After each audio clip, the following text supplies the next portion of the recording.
네, 안녕하세요. 자, 오늘부터는 이제 기본 강의 두 번째 거 감정평가론 파트를 이제 진행을 하도록 하겠습니다. 소개는 생략을 할게요. 소개는 생략을 하고 이제 총론 파트가 지난 시간까지 해서 4회에 걸쳐서 전체적인 체계를 좀 중심으로 세부적인 내용들까지 이제 좀 설명을 드렸었는데 지금 이제 총론에 대한 것들을 책을 보실 때 책 읽는 방법에 제가 좀 더 포인트를 뒀었고, 그리고 목차를 중심으로 체계를 잡아라, 그거를 계속 강조를 드렸었죠. 총론 같은 경우가 체계를 확실히 잘 잡아놔야 나중에 이제 문제 분석이나 목차 구성을 할 때 활용을 잘 하실 수 있기 때문에 계속해서 강조를 드렸던 거고, 강론 같은 경우는 이제 총론보다 체계적인 측면은 조금 더 쉬워요. 왜냐면 규정이 있고 그 규정들 중에서는 대부분 이제 법에 의한 거, 그 다음에 실무 기준, 여기에 다 입각해 있다라고 보시면 되거든요. 그래서 체계 잡는 거는 강론이 훨씬 더 수월하다. 근데 이제 양적인 측면이 좀 늘어날 거예요. 양적인 측면이. 그래서 이제 실무 기본 강의 들으시면서 배웠던 내용들이 같이 그대로 접목이 될 거예요.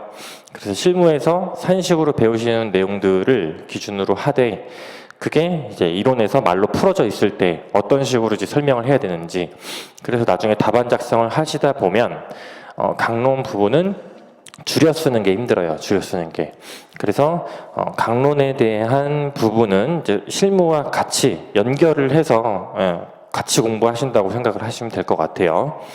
자, 그래서 일단은 강론 파트의 이제 전체 체계를 가서 보시면, 이제 강론이라고 하는 거는 전체 감정평가론 파트를 의미한다라고 보시면 될 것 같고, 역시 이제 책이 이제 2편과 3편으로 이제 구성이 되어 있죠. 그래서 진도는 이렇게 6번에 걸쳐서 이제 진행을 하게 될 거예요. 그래서 크게 덩어리로 보게 되면, 첫 번째가 이제 감정평가의 기초 파트, 절차, 그다음에 여기가 감정평가의 방식 파트죠. 여기까지가 이제 기본서 2편에 해당하는 내용이에요. 여기 있는 것들이 기본적으로 공통적으로 다 해당되는 내용들을 토대로 해서 이것들이 각각의 유형별로 이제 적용이 되는 거예요. 유형별로 그 대상 물건의 특성에 따라서 구체적인 방식과 방법들이 어떻게 달라지는지, 그래서 크게 보면 유형별과 목적별, 이렇게 이제 구성이 되어 있죠. 그래서 유형별에 있어서는 대상 물건의 유형에 따라서 각각의 기준들을 하나씩 살펴보게 될 거고, 여기 이제 파트들은 실무에서 이제 문제 푸는 것과 연결을 해서 같이 이해를 하셔야 될 거예요. 그래서 진도가 굉장히 빠를 텐데, 얘도 총론의 이해보다는 조금 더 이해가 안 될 수도 있어요. 총론은 좀 두루뭉술해서 이해가 안 됐다는 성격이 있지만, 강론 같은 경우는 얘네들을 문제에서 어떻게 적용되는지를 실제 지금 아직 풀어보지 않았기 때문에 이해가 안 되는 부분들이 있을 거거든요. 그래서 실무 문제랑 같이 병용을 해서 실무에 해당하는 실무 이론을 같이 공부한다, 그렇게 접근을 하시면 되고, 그 다음에 이제 목적별 같은 경우는 이론에서는 문제가 그렇게 많이 출제되진 않지만 이해를 상당히 좀 요구를 하고 있어요. 특히 목적에 따라서 어떤 것들이 달라지는지가 제일 중요하거든요. 그래서 실무 문제에서 푸실 때 가장 중요한 파트 중에 하나가 이제 목적별이 대상 물건의 확정을 어떻게 할 거냐, 이게 이제 가장 중요하거든요. 그래서 이론에서는 이렇게 다루게 되는데, 여기서 보상 파트는 이제 다루진 않아요. 보상은 이제 실무에서 거의 한 8회, 6회에서 8회 아마 이 정도에 걸쳐서 다루게 될 거고, 거기도 2년차 분들이 초반에 어려워하시는데, 그 이유가 보상 같은 경우는 법정평가예요. 법에 있는 대로 그대로 따르기 때문에 그 내용을 모르기 때문에 어려운 거거든요. 그 세부적인 규정들이 다 나와 있어서 규정대로만 따라가면 돼요. 그래서 나중에 이제 2년차를 좀 풀로 다 커리를 타셨을 때는 보상평가가 오히려 조금 더 수월하실 수 있어요. 내용이 워낙 많아서 암기해야 될 부분들이. 그래서 이 목적별이 구분되는 것들, 대상 물건이 어떻게 이제 구분이 되고 평가의 기준들이 어떻게 달라지느냐, 거기에 이제 포커스를 두고 집중을 하시면 될 것 같아요. 그래서 여기가 이제 요렇게가 이제 3편에 해당이 되어 있고요. 그리고 실무 기준 해설서, 그러니까 강론은 사실 뭐 실무 기준 해설서와 각종 실무 매뉴얼들이 있어요. 뭐 임대료 실무 매뉴얼이라든가 담보평가 매뉴얼, 그러니까 그런 것들이 제 책에 보면 다 들어가 있거든요. 그러니까 따로 별도로 개정이 되지 않은 이상은 이 책으로 다 해결을 하실 수가 있는데, 책이 좀 두꺼운 이유는 관련 규정들이 다 지금 서술이 되어 같이 들어가 있어서 책이 좀 두꺼운 거거든요. 그래서 실무기준 해설서를 굳이 안 보셔도 제 책에 있으시면 이걸로만 그냥 보셔도 충분합니다. 중간에 개정이 되거나 바뀌는 내용들이 있으면 그건 제가 따로 업데이트를 해서 제시를 해드릴 거고, 그래서 이렇게 이제 구성이 된다라고 보시면 될 것 같아요. 그래서 크게 총론 파트에서 봤던 거, 총론에서 봤던 게 이제 부동산의 기초였었죠. 처음에 봤던 게 부동산의 기초였고, 부동산의 시장, 그 다음에 부동산의 가치 또는 가격, 그 다음에 의사 결정이 어떻게 이루어지는지, 여기 안에서 감정평가 파트가 일부 들어가 있는 거죠. 그렇죠? 그래서 이 의사 결정에서 이제 봤던 게 투자, 개발, 그 다음에 금융, 그 다음에 관리, 그리고 정책, 이런 것들을 봤었죠. 이런 내용들이었었고, 여기 파트가 덩어리로 결국에 다 연결되는 내용이에요. 요거에 기반으로 해서 각각 감정평가가 이제 구체적으로 어떻게 달라지는지를 집중적으로 보게 될 거예요. 그래서 강론 첫 시간 시작을 해보도록 하겠습니다. 자, 첫 번째 목차를 먼저 볼게요. 목차를. 이제 부동산의 기초에서도 처음에 봤던 게 부동산의 개념이었었죠. 부동산의 개념의 핵심적인 것들이 복합 개념이라는 개념이었었고, 그 다음에 기초에서 중요하게 다뤘던 게 부동산의 특성이었었죠. 토지의 특성을 중심으로 자연적, 인문적 특성이 나눠져 있었고, 감정평가의 기초에서는 당연히 첫 번째로 그 개념을 먼저 알아야겠죠. 감정평가가 뭐냐, 그 개념, 그 다음에 감정평가가 왜 필요한지, 그리고 기능은 어떠한 기능을 하고 있는지, 부동산 시장과 부동산 가격 파트에서도 각각의 필요성, 그 다음에 기능에 대해서도 봤었고요. 그 다음에 특징들도 봤었죠. 그 다음에 감정평가를 어떻게 분류하고 업무의 범위가 어떻게 구성이 되는지, 이렇게 크게 덩어리를 이루어져 있고요. 2절 가서 보시면 이제 감정평가 제도가 어떻게 되어 있는지, 그래서 그 제도의 역사가 어떤 식으로 구성이 되어 있고, 여기서 나와 있는 이 감정평가사 파트가 감정평가 및 감정평가사에 관한 법률을 기반으로 하고 있는 내용이고요.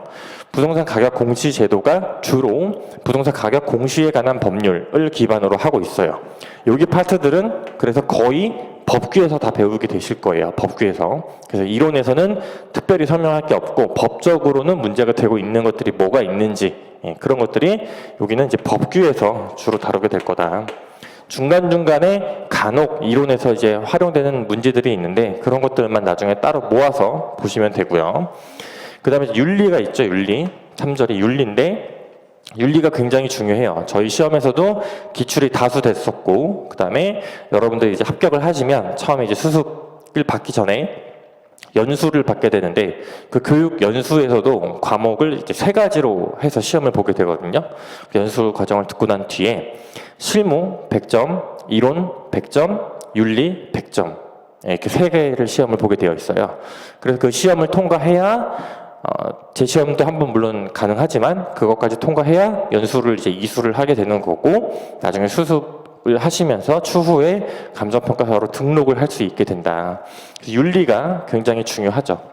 그래서 최근에 사실 감정평가사와 관련한 뉴스가, 사실 좋은 뉴스는 잘 안 나오잖아요. 그런 것들이 이런 윤리와 좀 관련이 되어 있기 때문에 이슈가 많이 되고, 이런 것들을 조심해서 해야 된다. 그래서 이 윤리 파트도 생각보다 기출이 많이 되고 있습니다. 기초 파트에서 제도, 윤리 이렇게 보시면 되고, 그 다음에 2장에서 보시면 크게 절차와 방식이지만, 절차가 당연히 첫 번째로 있고요. 두 번째로 감정평가의 원칙이 있어요. 원칙.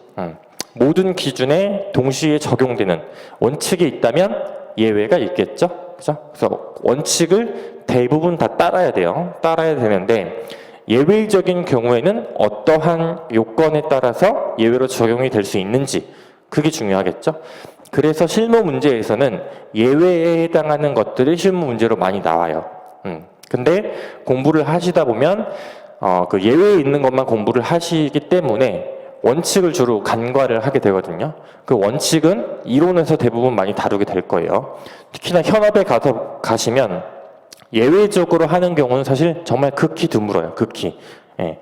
왜냐면 예외적으로 적용을 하게 되면 내가 입증해야 될 것들이 너무 많거든요.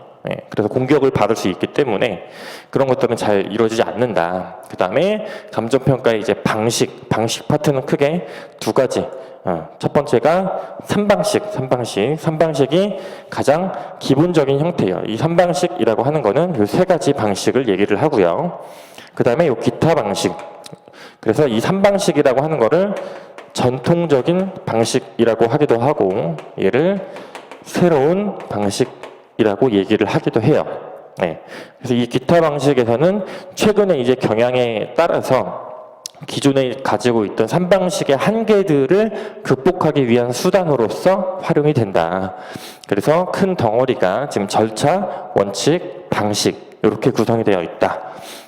차례를 보시면 되겠죠. 차례로 큰 목차들로 일단 구성이 되어 있고, 자, 그러면 첫 번째 감정평가의 기초 중에서 감정평가의 개념부터 가서 볼게요. 자, 당론에서는 이제 책에도 항상 나와 있지만 총론과 다르게 항상 관련 규정의 검토가 거의 대부분 첫 번째 목차로 나오거든요.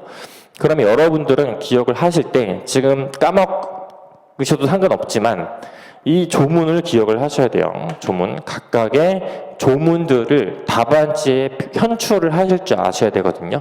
이게 정말 중요해요. 답안 작성에서 조문을 썼냐 쓰지 않았냐에 따라서 점수 차이는 꽤 많이 날 수 있어요.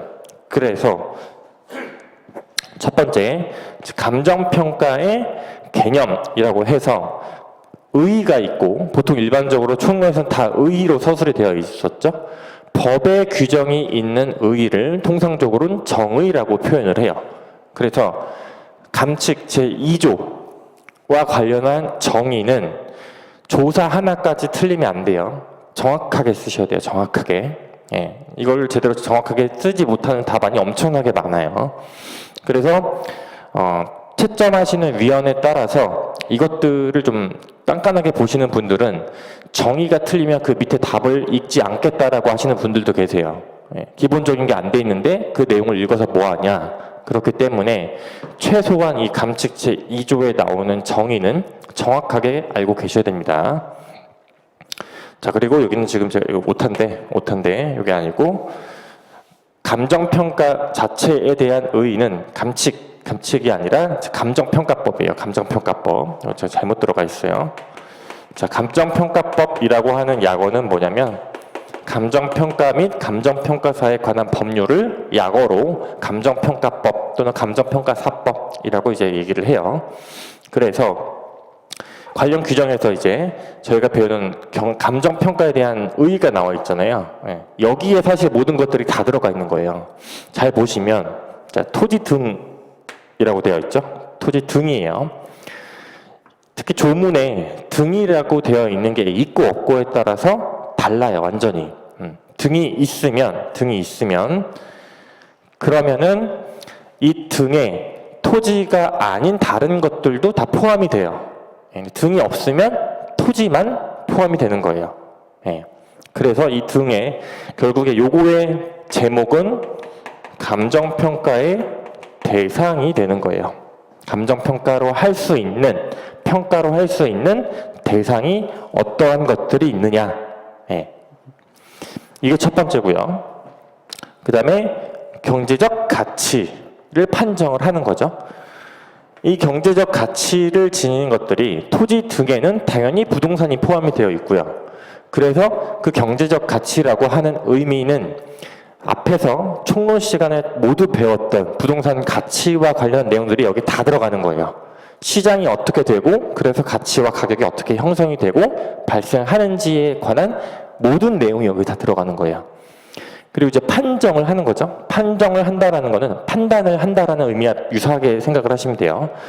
이 판단을 하는 데 있어서 누가 하냐? 그걸 감정평가사가 하게 되는데, 판단을 할 때는 판단 자체가 중요한 의미를 가질 수도 있지만 그거보다 중요한 거는 근거예요. 근거. 어떤 것에 근거를 해서 판단을 했는지가 중요한 거거든요. 네. 그럼 이 근거는 크게 두 가지로 이루어져 있다. 두 가지. 첫 번째가 법적 근거가 있고요. 두 번째가 이론적 근거로 구성이 돼요. 그래서 법의 규정에 있는 것들은 이게 일단 우선적으로 당연히 적용이 되는 거죠. 법의 규정이 없는데 현실에서 또는 현업에서 이루어지는 것들을 보완하기 위해서 이론적 근거가 나타나게 되는 거예요.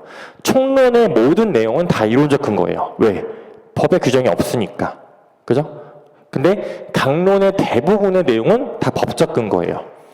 법의 규정이 있는 것들을 그래서 최우선적으로 적용을 해서 그걸 근거로 판단을 해야, 그래야 공격을 안 받고 정확하게 판정을 할 수가 있게 된다라고 보시면 돼요. 그래서 그 결과를 이제 가액으로 표시를 하는 거죠. 가액. 그렇죠? 가치와 가격, 가액은 각각의 의미가 조금씩 다르다. 가격이라고 하는 거는 일반적으로 매도인과 매수인이 상호 합의한 거래 금액 자체를 가격이라고 얘기를 하고요. 가치라고 하는 거는 본질적으로 갖고 있는 내재된 가치, 이거를 가치라고 하고요. 가액이라고 하는 거는 그 가치를 표시를 한 거예요. 어떻게? 금액으로 표시를 한 거예요. 이게 감정평가에서 그래서 가액으로 표시를 해서 나타낸다라는 용어를 쓰고 있는 거예요. 그래서 이거를 어떻게 표시하느냐? 표시하는 것도 우리는 감정평가에서 크게 두 가지로 구분을 하고 있어요. 뒤에서 나오는데 점으로 표시를 할 수가 있고요. 구간으로 표시를 할 수가 있어요. 점으로 표시한다라는 말은 쉽게 말하면 100만 원 딱 이렇게 정해지는 거죠. 구간으로 표시한다라는 거는 90만 원에서 110만 원 이렇게 범위로 주는 거. 그걸 표시를 한다라고 하는 거예요. 이렇게 보시면 될 것 같고, 그러면 감정평가의 의미에서 보면 이 감정과 평가라는 용어가 사실상 합쳐진 거다.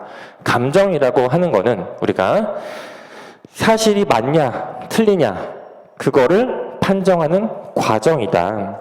그래서 뭐 소위 말하는 뭐 진품 명품 이런 것들 있죠. 진짜냐 가짜냐, 그거를 보통 감정이라고 얘기를 하고, 그래서 뭐 보석 감정 이런 것도 되겠죠. 진짜 진위 여부를 따지는 거, 그게 감정이고요. 평가라고 하는 거는 이 감정한 결과를 화폐, 가액, 금액으로 표시를 한 거다. 그래서 두 개를 합쳐서 감정 평가라고 얘기를 한다. 그렇죠? 이렇게 구성이 되어 있다고 보시면 돼요. 그 다음에 감정평가의 그럼 대상부터 이제 하나씩 볼게요.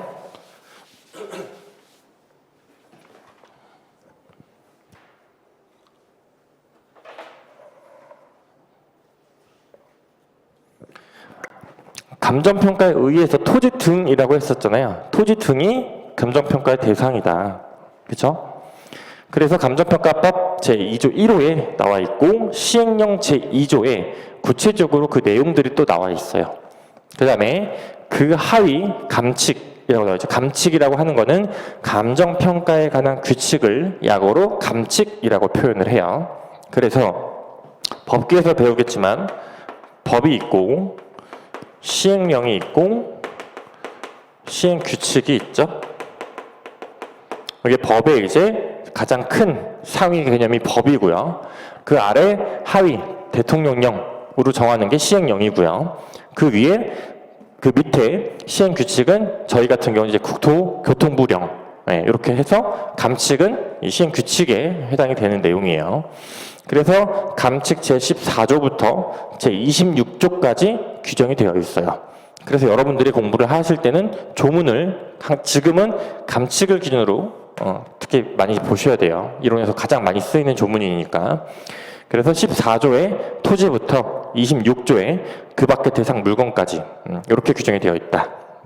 그래서 책의 내용을 한번 살짝 볼게요. 자, 교재 8페이지 보시면 감정평가의 대상이 첫 번째가 감정평가 및 감정평가사에 관한 법률 제2조 제1호 동그라미가 되어 있으면 항이고요. 이렇게 점으로 되어 있으면 호라고 읽어요. 호. 그래서 1호라고 해서 토지 등이 뭘 의미하는지가 나와 있죠. 토지 등이란 토지도 있고 그 정착물, 동산, 그 밖에 대통령령으로 정하는 재산과 이들에 관한 소유권의 외의 권리를 말한다. 대통령령으로 정하는 이게 뭐라고요? 시행령이라고요. 그 밑에 시행령이 나와 있죠. 시행령 제2조에 기타 재산, 그래서 제2조 제1호에서 대통령령으로 정하는 재산에는 이러한 내용들이 있다. 요거는 자연스럽게 암기를 하시게 될 거예요. 감치 규정을 같이 기억을 하게 되면.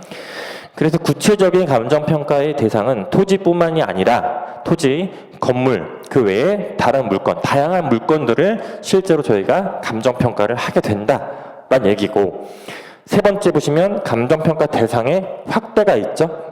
우리가 평가할 수 있는 대상 물건이 점차 늘고 있다. 이런 얘기가 있어요. 그러니까 우리는 평가사를 준비하는 수험생 입장이기 때문에 이 확대가 중요하겠죠. 업무 영역의 확대와도 당연히 관련이 있게 되고요. 그래서 가장 최근에 회계사 쪽과 이제 맞물려 가지고 회계에서 이제 재무제표를 이용한 내용들을 가지고 평가를 한 것들이 있었는데, 거기서 처음에 감정평가를 했는데, 그러니까 회계사가 한 거죠. 그래서 그거를 위법이다라고 첫 번째 판결이 났다가 다시 이거를 항소를 해서 두 번째에서는 회계사가 이겼었어요. 회계사가 할 수 있다. 그래서 대법원까지 가게 됐는데, 최종적으로 이거 감정평가라고 하는 거는 평가사만이 해야 된다라고 최종 결론이 나오는 상태고, 최근에는 변리사 쪽과 또 다툼이 있어요. 변리사 뭐 취식지상권, 특허권 이런 것들이 있죠. 그래서 어쨌든 그 관련한 내용 자체는 뭐 회계사나 변리사 쪽에서 전문적으로 다루는 게 맞지만, 그거를 우리가 아까 감정평가에 의의해서 뭐라고 되어 있었어요? 경제적 가치를 판정해서 그 결과를 가액으로 표시한다고 그랬잖아요. 금액으로 내주는 거는 평가사만이 해야 된다라는 논리가 우리의 논리예요. 그렇죠? 그래서 이 감정평가 대상이 확대가 되고 있고, 그 다음에 토지보상법이라고 되어 있죠. 토지보상법. 이거는 공익사업을 위한 토지 등의 취득 및 보상에 관한 법률의 약어예요. 그렇죠? 그래서 이거를 다른 이제 법규, 뭐 강사님들마다 약어를 조금씩 다르게 쓰시는 분들이 있거든요. 뭐 공토법, 뭐 보상법규법 뭐 이런 식으로 쓰시는 분들이 있는데, 그건 잘못된 약어예요. 법제처에 명확히 약어에 토지보상법이라고 제시가 되어 있어요. 이렇게 쓰시고, 여기서 토지보상법 제2조 제1호와 제3조의 내용들이 나와 있거든요. 그 책에 보시면 9페이지에 나와 있죠. 9페이지에. 그래서 조금 차이가 난다. 차이가 나는 거는 법 규정의 목적이 달라서 그래요. 감정평가사법은 감정평가를 하기 위한 거거든요. 다시 말하면 경제적 가치를 판정하기 위한 법이에요. 토지보상법은 정당한 보상 금액을 지불하기 위한 목적이에요. 그러다 보니까 보상의 대상이 달라질 수가 있다. 그래서 대표적으로 지금 나와 있는 것들이 지금 적용 대상에 보시면 뭐 양식업권이나 뭐 물의 사용에 관한 권리, 토지에 속한 흙돌, 모래, 자갈 이런 것들이 이제 보상 대상에서는 들어가지만 일반적인 감정평가의 대상에서는 들어가지 않아요. 그렇죠? 그런데 차이가 있다. 그 다음에 감정평가의 사회성과 공공성 굉장히 중요합니다. 자주 나오는 말이고, 얘네들이 어디서부터 출발을 하는 거예요? 총론에서 배웠던 부동산의 본질이 있었죠? 부동산 자체에 대한 본질이 사회제이자 공공재라고 했었죠. 그러니까 그걸 부동산을 주로 대상으로 하는 감정평가도 당연히 사회성과 공공성을 지닌다라는 거죠. 그래서 우리는 특히 공적인 평가와 사적인 평가 두 가지로 구분을 할 수가 있게 되는데, 공적인 목적을 지녔을 때는 이 사회성과 공공성이 굉장히 강조가 많이 돼요. 여기에 파생이 돼서 직업윤리가 강조되는 이유이기도 해요. 사적 목적인 경우도 일반적인 의사결정에 합리적인 의사결정을 지원하기 위한 수단으로 활용은 되지만, 감정평가는 사회성과 공공성이 있기 때문에 직업윤리의 중요성이 훨씬 더 강조되고 중요하다라고 연결을 지으시면 됩니다. 자, 그러면 감정평가의 이제 필요성이 나오죠. 필요성. 이거는 모든 서브에 거의 공통적으로 나와 있는 내용인데 꼭 정답은 아니긴 하지만 통상적으로는 이걸 제일 많이 써요. 첫 번째, 부동산이 사회성과 공공성을 지니고 있다. 방금 했던 얘기가 겹치는 거죠. 부동산의 본질적인 성질이 사회성과 공공성, 즉 공공재로서의 성격을 지니고 있기 때문에 감정평가가 필요하다라는 거고, 거래에 특수성이 있다. 왜? 부동산 거래는 부동산 시장과 부동산 가격에서 특징을 보시면 정보의 비공개성이라는 특징 등이 있었죠. 그죠? 또한 불안전성 얘기도 있었죠. 시장이 불안전하다. 완전 경쟁 시장이 아니다라는 거죠. 그렇기 때문에 적정한 가격을 알 수가 없으니까 그래서 감정평가가 계속 필요하고 요구된다라는 논리가 발생을 하게 되는 거고요. 가치 형성의 복잡성과 변동성이 있죠. 부동산 가치 형성, 즉 부동산 같은 경우에 있어서는 일반 경제재화로서의 성격을 지님과 동시에 사회재 공공재로서의 성격을 지니고 있기 때문에 단순한 수요와 공급에 의해서만 가격이 도출되는 게 아니라 가치 발생 요인과 가치 형성 요인에 의해서 가격이 형성되는 특징이 있다라고 총론에서 배웠어요. 그래서 이 가치 형성 요인은 하나의 요인만으로 가격이 결정되는 게 아니고 상호 관련을 유기적으로 맺으면서 복잡하게 이루어져 있다. 그래서 일반인들이 이거를 판단하기가 쉽지 않다. 그렇기 때문에 감정평가가 필요하다는 논리가 발생을 하게 되는 겁니다. 역시 가치 형성의 기초도 이거와 마찬가지예요.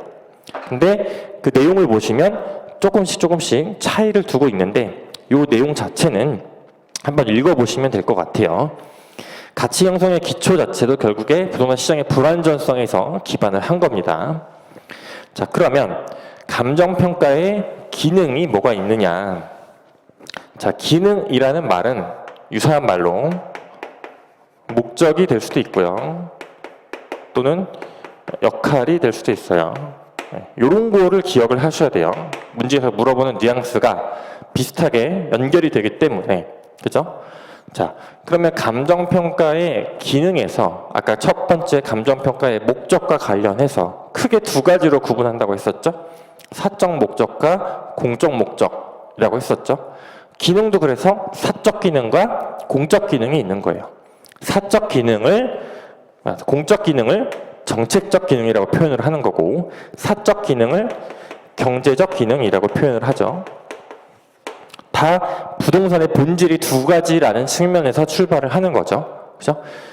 경제재화로서의 성격을 당연히 갖고 있으니까 경제적 기능을 하게 되는 거죠. 사회재 공공재, 사회성과 공공성을 지니고 있기 때문에 공적인 목적, 공적인 기능, 정책적 기능을 담당을 하게 되는 거죠. 그렇죠?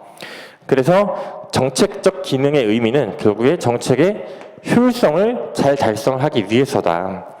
경제적 기능 같은 경우는 합리성을 추가하기 위한 거겠죠. 합리적인 의사결정을 지원하는 게 핵심이다. 그래서 이렇게 네 가지 정도가 이것도 통상적으로 일반적인 서브에 보통 나오는 내용이에요. 그래서 효율적 이용과 관리, 그 다음에 적정한 가격 형성을 유도한다. 감정평가에 의한 금액이 기준이 되기 때문에 그 적정 가격을 알 수 있게 해주고, 손실보상의 적정화, 그래서 토지 보상과 관련해서 그 정당한 보상액의 기준이 된다라는 거. 그 다음에 과세의 합리화, 감정평가한 금액 일부에 있어서 뭐 표준주택, 그 다음에 표준지를 기준으로 했을 때 개별주택이나 개별 공시지가 이런 것들이 세금의 기준이 됩니다. 기준이. 그래서 과세와 관련이 되어 있다라고 기억을 하시고요.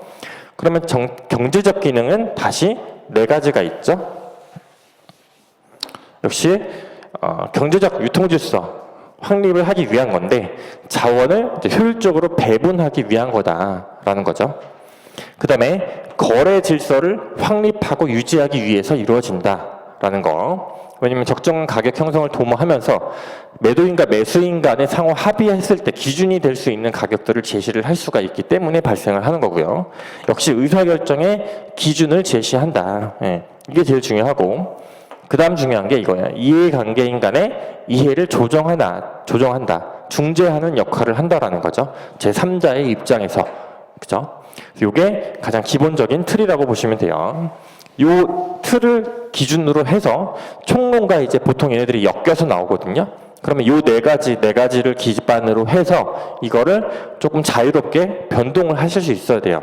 그건 나중에 가서 문제를 통해서 볼게요. 그 다음에 이제 구체적 기능이라고 해서 이거는 경우수 평가사님 책에만 나오는 내용인데 요거는 그냥 목차 정도만 보시면 앞에서 나왔던 내용들이 거의 다 겹치는 내용들이에요. 그래서 굳이 기억할 필요는 없어요. 이거는. 자, 그러면 감정평가를 이제 어떻게 분류할 거냐라는 거였었죠. 그죠? 그러면 분류를 왜 하냐, 왜 나누냐는 거겠죠. 체계를 명확하게 하기 위해서라는 게 제일 핵심이겠죠. 그래서 평가활동의 명확한 방법의 체계와 감정평가의 신뢰성 향상이라는 말이 나오는데 제가 이제 강조했던 것 중에 총론에서는 두 가지 단어를 반드시 기억해라 라고 했었죠. 그게 뭐였어요? 다양성과 변동성이라고 했었죠. 목차가 생각이 안 날 때 이걸 가지고 사실 모든 내용의 총론을 만들어 쓸 수가 있어요. 그렇죠? 그럼 강론 모든 규정과 감정평가와 관련한 모든 규정, 그 다음에 실무 기준을 만든 이유이기도 해요. 네 가지입니다. 공정성, 객관성, 신뢰성, 합리성. 감정평가를 공정하고 객관적으로 하기 위해서 감정평가 신뢰성과 합리성을 높이기 위해서 각각의 기준, 그 다음에 분류, 원칙과 예외를 다 규정한 이유이자 목적이에요. 다 요거예요. 이걸 다시 말하면 취지도 될 수 있겠죠. 취지. 그쵸? 모든 내용을 이걸로 다 설명할 수 있어요. 이걸 왜 만들었냐? 이 규정이 왜 필요하냐? 왜 만들었냐? 왜 필요하냐? 무슨 목적이냐? 무슨 취지냐? 이런 식으로 물어봤을 때는 다 이걸로 답을 할 수 있어요. 그래서 반드시 기억을 해두세요. 여기도 나오죠? 그렇죠? 자, 그러면 제도에 따라서 분류를 할 때 요거는 목차 정도만 기억하시면 되는데 중요도는 높진 않아요. 주체에 따라서 당연히 분류할 수 있다. 주체라고 하면 역시 목적이 두 개였었죠? 주체도 당연히 두 개가 되겠죠. 주체가 공적인 주체냐, 사적인 주체냐에 따라서 당연히 목적이 달라지겠죠. 강제성 유무, 강제적으로 해야 되느냐, 자율적으로 할 수 있냐, 그죠? 강제적으로 해야 되는 건 뭐예요? 법적인 거겠죠, 그죠? 강제적으로 하지 않고 자율적으로 할 수 있는 거는 사적인 거겠죠, 그죠? 결과의 활용 목적, 그 결과를 어떻게 활용할 거냐, 이거는 그래서 큰 파트에서 감정평가 목적별에서 관련이 되어 있는 내용이고요. 감정평가 주체의 구성 인원수, 중요도가 높진 않아요. 뭐 혼자 하냐, 단독으로 하냐, 복수평가로 하느냐, 겠죠? 복수평가를 하는 것들이 중요해지겠죠. 복수평가를 하는 이유가 뭐예요? 했죠? 이거라니까요. 복수평가를 하는 이유, 필요성. 감정평가를 공정하고 객관적으로 하기 위해서, 감정평가의 신뢰성을 높이고 그 합리성을 증가시키기 위해서 2명 이상이 한다. 그래서 보상에 관한 것들도 2 이상의 감정평가 법인에 의뢰를 해서 그 둘의 평균 금액으로 보상액이 결정이 됩니다. 그렇죠? 활동의 수준상 분류. 어렵지 않죠, 지금.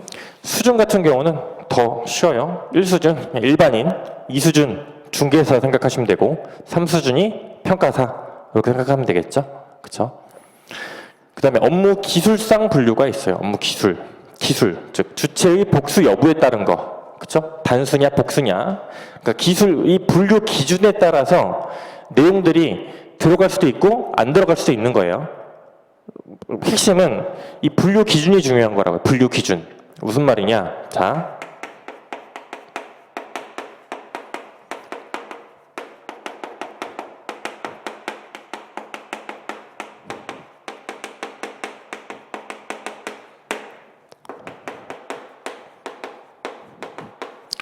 주거용 부동산과 상업용 부동산이 있다고 해볼게요. 자, 주거용 부동산은 수익성이에요? 비수익성이에요? 둘 다예요. 예, 비수익성으로 가시면 안 돼요. 분류 기준이 다른 거라니까요. 30대냐 아니냐 남자냐 여자냐라고요. 주거용 수익성 있죠. 당연히 오피스텔 월세 받잖아요. 비수익성도 되고 상업용은 일반적으로 수익성이죠. 비수익성이 존재하는 경우가 사실상 거의 없긴 해요. 근데 분류 기준이 다른 거예요. 이걸 섞지 마시라고요. 그죠? 그래서 분류 기준을 얘기한 거예요. 그쵸? 앞에서 나왔던 얘기와 여기서 나왔던 내용이 분류 기준에 따라서 들어가는 구조가 달라진다는 얘기예요. 그쵸? 독립성, 일상성, 감정평가를 독립적으로 할 수 있느냐, 일상적으로 할 수 있냐, 전제 조건 유무, 이건 나중에 할게요. 조건과 관련이 되어 있어서. 시점, 평가를 하는 시점과 기준 시점에 대한 차이도 역시 나중에 볼게요. 조금 있다가. 그래서 분류 기준에 따라서 달라진다라고 보시면 되고, 그러면 감정평가에 이제 업무가 있죠.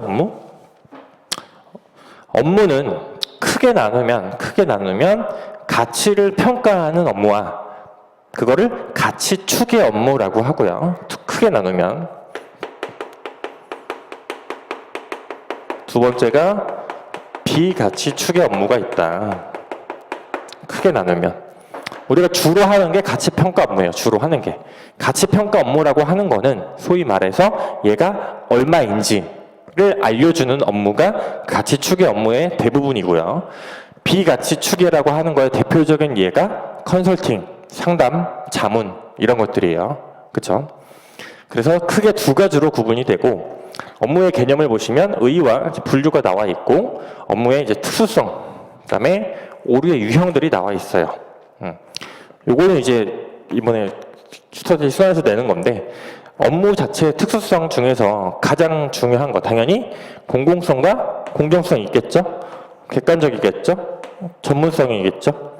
그렇죠? 네, 그렇게 어렵지 않죠. 여기는 허용 오류가 있고 인위적 능력 부족 단어를 처음 들어보셔서 그런 건데 자 허용 오류라고 하는 거는 단순 실수 사람들이 봤을 때 좀 그렇게 할 수 있겠다 그 정도의 실수를 허용할 수 있는 오류라고 하는 거고 인위적 오류 고의 과실로 한 것들 그죠? 능력 부족은 실수를 하면 안 되는 부분들인데 실수를 한 것들인 거죠. 그죠? 그러니까 허용 오류를 제외하고는 얘네들은 문제가 되겠죠. 얘랑 얘는. 그죠? 고의 과실로 한 거니까. 나중에 법규에서 배우실 텐데 중과실이냐 경과실이냐에 따라서도 책임이 달라져요. 예. 인식을 하지 못한 상태에서 잘못을 했는데 경미한 거다. 그러면 책임이 좀 덜 하겠죠.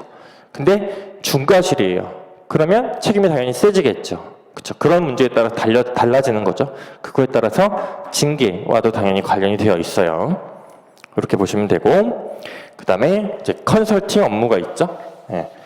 여기는 중요도가 높진 않지만 지금은 관련 규정과 의의 정도 일단 보시고 관련 규정이 감정평가법 그래서 10조 6호 7호와 감칙 제27조 그래서 컨설팅을 보통 우리가 표시해 줄 때 얼마에서 얼마 이렇게 범위로 보통 표시를 해주게 되고요.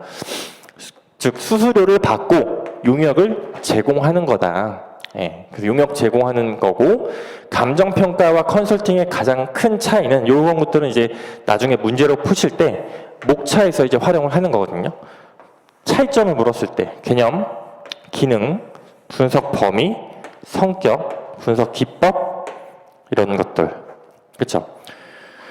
이런 것들을 많이 알고 계셔야 돼요. 이런 것들은 다 어디서 나왔어요? 다 총론에서 책에서 잡았던 내용들이에요. 그렇죠? 개념을 물었을 때 의의와 내용이 있다라고 했었고 그 내용 안에 근거, 취지, 목적, 절차, 분석, 종류, 특징 다 된다고 했었죠. 그거 별로 목차를 잡아서 그냥 활용을 한 거예요. 그렇죠? 그래서 컨설팅이랑 감정평가의 차이점에 있어서는 내용을 읽어보시면 구분되는 게 뭐가 있는지 그 정도만 보시면 돼요. 그 다음에 컨설팅 업무가 있죠. 종류와 수임, 절차, 선정 이런 내용들이 있는데 이거는 그냥 쭉 안 읽어보셔도 돼요. 지금은 넘어가시고 평가 검토와 심사 업무가 있어요.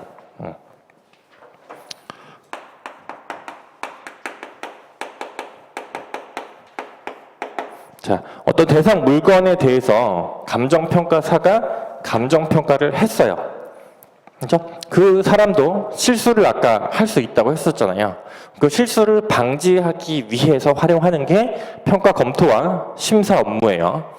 그래서 첫 번째로 감정평가사, 그 대상, 자기가 담당한 감정평가사가 있고 이 물건을 심사를 해요. 심사평가사가 따로 있어요.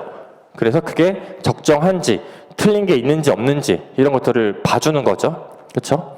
근데 검토평가사라는 제도 자체는 우리나라에는 없어요. 우리나라에는 없는데 미국에서는 있거든요. 근데 이 심사는 보통 이제 이 가격이 적정한지 아닌지를 중심으로 보게 돼요. 이 검토라고 하는 거는 조금 더 세부적인 것까지 다 검토를 하게 되어 있거든요. 그래서 얘네들을 조금 구별을 하기도 한다. 얘도 기출로 나왔었어요. 그래서 검토평가사는 한계가 뭐냐면 원평가사라고 할게요. 원평가사가 평가한 수치들이 있을 거예요. 그 수치들에 대해서 함부로 바꿀 수가 없어요. 이 사람이 판정한 거니까. 그렇죠? 심사를 할 때도 당연히 이거에 대해서 판정하는 것 자체는 부정을 할 수 없지만 다른 근거를 들어서 설득을 시킬 수는 있겠죠. 그렇죠? 그런데 좀 약간 차이가 있어요. 그래서 이런 평가 검토와 심사라는 업무가 별도로 존재를 한다. 이 정도만 기억하시면 돼요. 이 정도만. 그래서 절차 한계가 있고 원평가사와 검토평가사의 관계가 있죠. 예. 여기는 읽어보세요. 여기. 그렇죠? 그래서 원래 감정평가사 역할과 검토평가사의 역할이 나눠져 있다. 나눠져 있고 평가 검토와 심사하는 규정 안에서도 봐야 할 것들이 조금씩은 차이가 있다. 예, 방금 설명드린 내용이에요. 관련 규정이 심사에 대한 규정은 여기 나와 있어요. 심사, 여기 심사와 관련한 규정이에요. 근데 검토에 대한 것들은 아직 우리나라에는 규정이 없다. 그죠?